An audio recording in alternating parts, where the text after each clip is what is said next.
Some men fight with armies at their back, with thrones beneath them and treasures to fund their battles.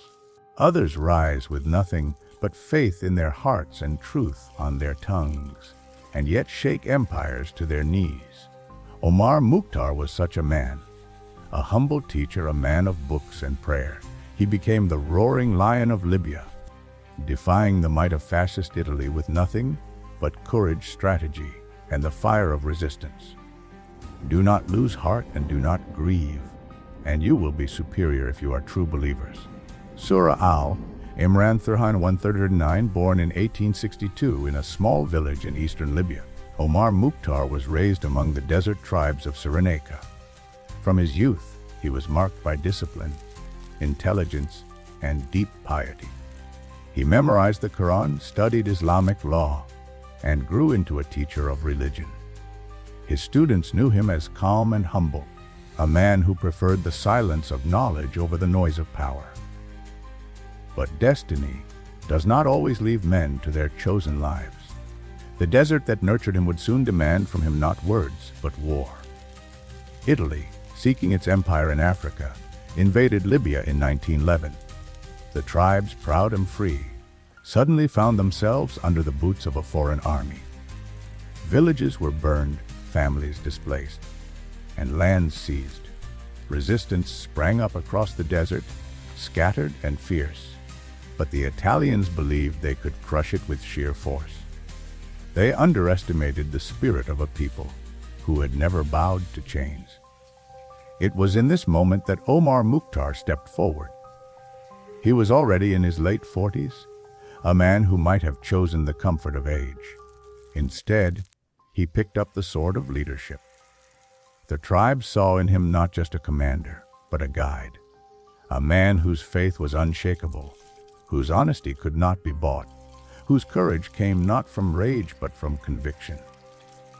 They called him Al-Ustad, the teacher, but soon he would earn a greater title, the Lion of the Desert. Mukhtar understood the desert like no Italian ever could. Its sands were his home, its mountains his shield, its oases his lifeline. He led his men in guerrilla warfare, striking swiftly at enemy convoys, ambushing patrols, vanishing into the dunes before reinforcements could arrive. His fighters rode light, lived off the land, and struck where the enemy was weakest. Against Italy's modern weapons, airplanes, and heavy artillery, he wielded knowledge of the land and the loyalty of his tribes. The Italians mocked him at first, calling him an old man leading a band of rebels. But battle after battle, year after year, he humiliated their armies. They would chase him into the desert, only to find themselves lost, exhausted, and defeated. He captured their supplies, disrupted their lines, and turned their victories into dust. To his men, he was not only a commander, but a father, sharing their hunger, their thirst, their nights under the stars. To his enemies, he became a nightmare, a phantom who refused to die. The war dragged on. Italy poured more troops into Libya, determined to crush the resistance. Planes bombed villages. Civilians were driven into concentration camps. Entire tribes were uprooted. The desert bled, but Omar Mukhtar did not falter. Even in his 60s, he rode with his men, leading raids, planning ambushes, his white beard flowing in the wind, his eyes burning with resolve. He told his fighters, "We will not surrender, victory or death. And if we do not win, our children will fight after us." For nearly 20 years, he defied the empire. Italian generals came and went, fascist leaders changed strategies, but none could break the lion of the desert. Mussolini himself raged in Rome, demanding his capture. Finally, in 1931, fate caught up with him. In a skirmish, his horse stumbled, throwing him to the ground. Surrounded, wounded, and unable to escape, Omar Mukhtar was taken prisoner. The Italians thought his capture would break Libyan resistance. Instead, it revealed his true strength. In captivity, he stood taller than ever. When they brought him before their officers, he refused to bow. When they offered him wealth and safety, In exchange for surrender, he spat at their offers. When they tried to shame him for his age, he smiled and reminded them that dignity does not grow old. They put him on trial, a spectacle meant to prove their power. The court was a sham. The verdict decided before the gavel struck, death by hanging. Yet even as the sentence was read, Mukhtar's face was calm, his voice steady. He told them, "We do not surrender. We win or we die." On September 16, 1931, Omar Mukhtar was led to the gallows in the prison camp at Salih. Thousands of Libyans were forced to watch, hoping fear would silence their will. Instead, they wept and prayed as their teacher, their lion, walked to his death without flinching. His white beard glowed in the morning sun, his body weak but his spirit unbroken. The rope tightened, the trapdoor fell, and the lion of the desert roared his last. But death did not silence him. His martyrdom ignited the spirit of Libya for generations. Children grew into fighters with his name on their lips. His story traveled beyond deserts, inspiring all who resisted tyranny. Even his enemies admitted that in killing him, they had created a legend greater than any victory. Omar Mukhtar left no throne, no crown, no palace. What he left was far greater an example. He proved that resistance does not require numbers, that dignity is more powerful than weapons, and that faith can make an old man more fearsome than armies. He lived as a teacher. He fought as a warrior, and he died as a martyr. To this day, the sands of Libya still whisper his name, the Lion of the Desert. Some wars burn quickly, like fire in dry grass. Others smolder for years, fueled by faith and defiance. The war of Omar Mukhtar against Italy was of the second kind. Not a single battle, not a single campaign, but a relentless struggle that stretched across 2 decades. Year after year, raid after raid, ambush after ambush, the Lion of the Desert roared against an empire that refused to let go. So do not weaken in pursuit of the enemy. If you should be suffering, so are they suffering as you are suffering, but you expect from God that which they expect not. Surah and Nisa al-404. The Italians thought Libya would be theirs in months. They came with ships that darkened the horizon, with cannons that shattered fortresses, with airplanes that bombed from above.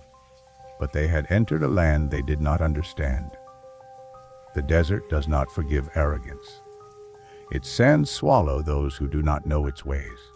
And in that desert stood a man who knew every ridge, every valley, every hidden well. Omar Mukhtar turned the desert into a weapon.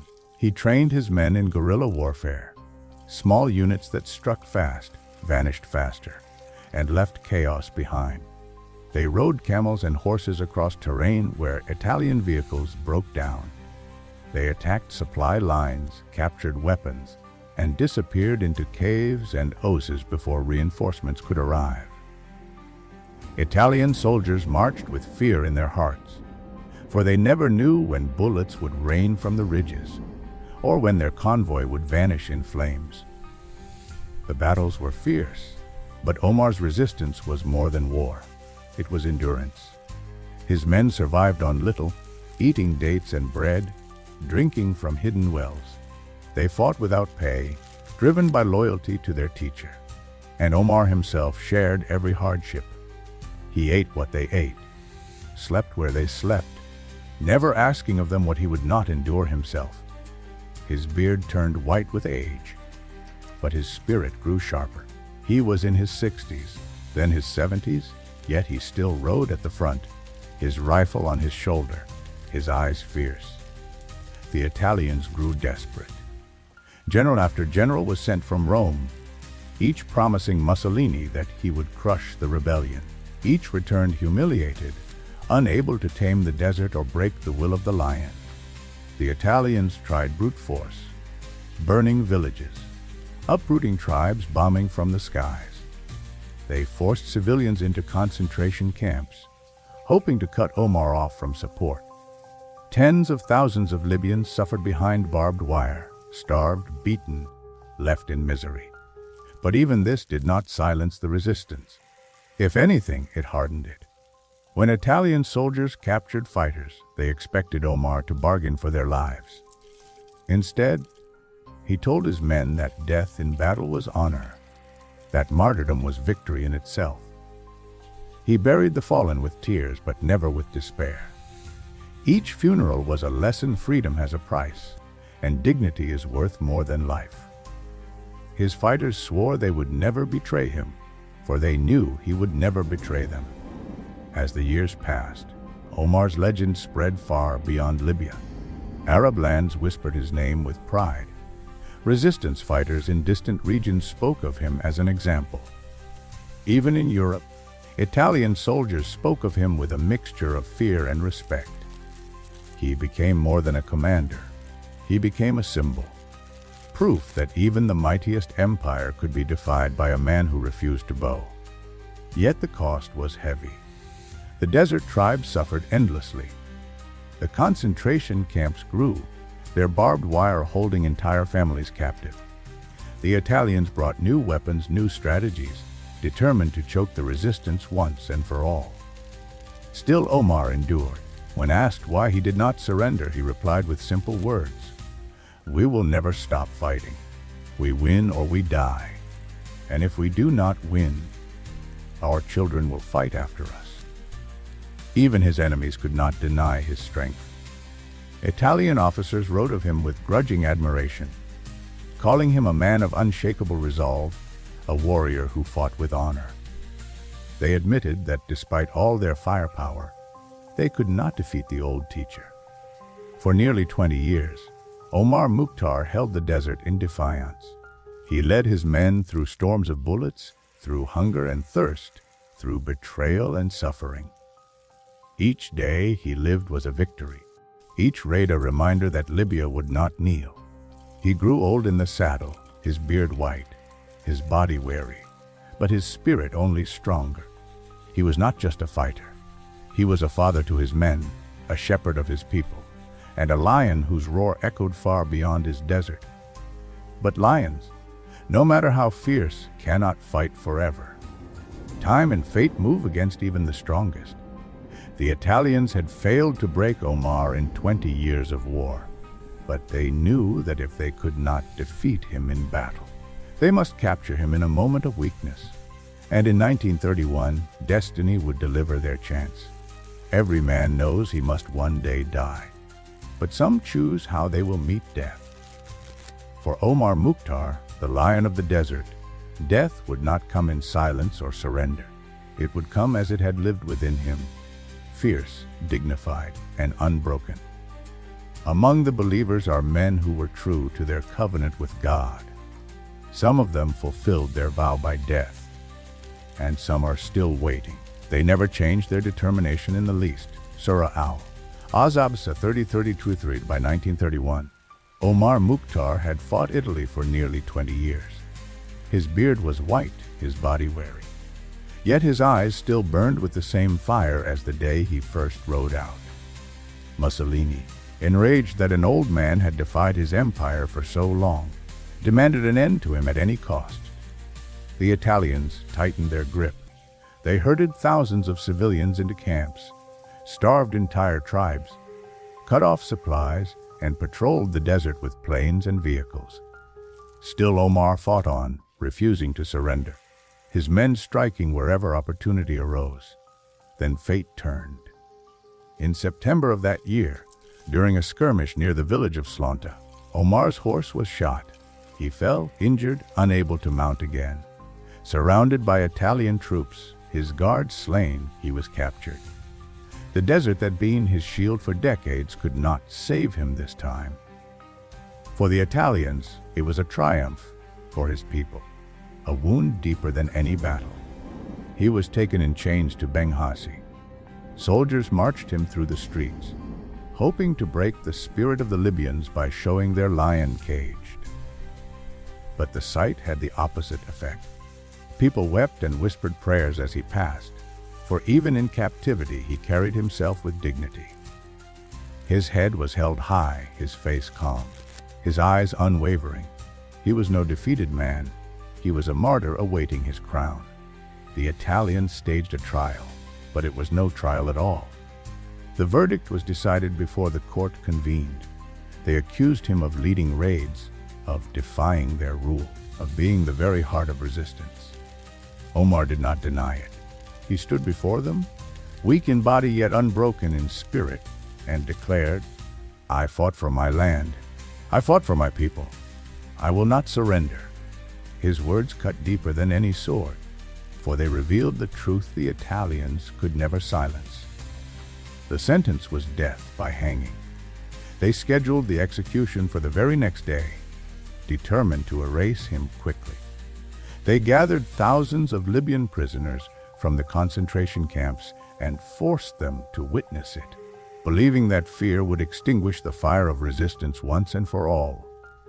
On the morning of September 16, 1931, Omar Mukhtar was led to the gallows in the Solich camp. His body was frail, his steps slow, but his spirit towered over the soldiers who guarded him. The prisoners watched in silence, their hearts breaking, their eyes filled with tears. They saw their teacher, their father, their lion walking calmly toward death. As the rope was placed around his neck, Omar Mukhtar showed no fear. His eyes looked upward, his lips moved in prayer. In that moment, he was not a prisoner but a victor, for he had lived free and would die free. The trapdoor fell, and the lion of the desert roared his last. The silence that followed was not submission. It was grief, it was fury, it was the birth of legend. The Italians thought his death would end resistance, but it only strengthened it. His name became a banner, his sacrifice a spark that lit future generations. Children who had seen him hanged grew up to carry his fight. His people, though crushed under occupation, never forgot the man who had defied Mussolini with nothing but faith and courage. Even his enemies could not deny his greatness. Italian officers, hardened by years of war, admitted their respect for the old teacher who had defied them for 2 decades and faced death with dignity. Historians would later call him one of the greatest guerrilla leaders of modern times, a man whose tactics would inspire fighters across the world. Omar Mukhtar left behind no throne, no riches, no monuments of stone. What he left was far greater, an example of courage that outlives centuries. He proved that freedom is worth more than life, that dignity cannot be bought, and that even in defeat there can be victory of spirit. His story spread far beyond Libya, becoming a symbol for every people who resisted oppression. In the deserts of Arabia, in the mountains of Asia, in the streets of Africa, his name was spoken with reverence, the lion of the desert. Today, the sands of Libya still whisper his story. The ruins of the Italian camps lie silent, but the memory of Omar Mukhtar roars louder than ever. Statues, films, and books keep his tale alive. But more than that, the spirit of his defiance still burns in the hearts of those who refuse to bow. For Omar Mukhtar was not merely a man. He was a roar against tyranny, a light in the darkness, a teacher who showed the world that even an old man with no army, but his people could defy an empire. And though his body fell to the rope that day in 1931, his spirit still stands tall, eternal in history, eternal in faith, eternal as the lion of the desert.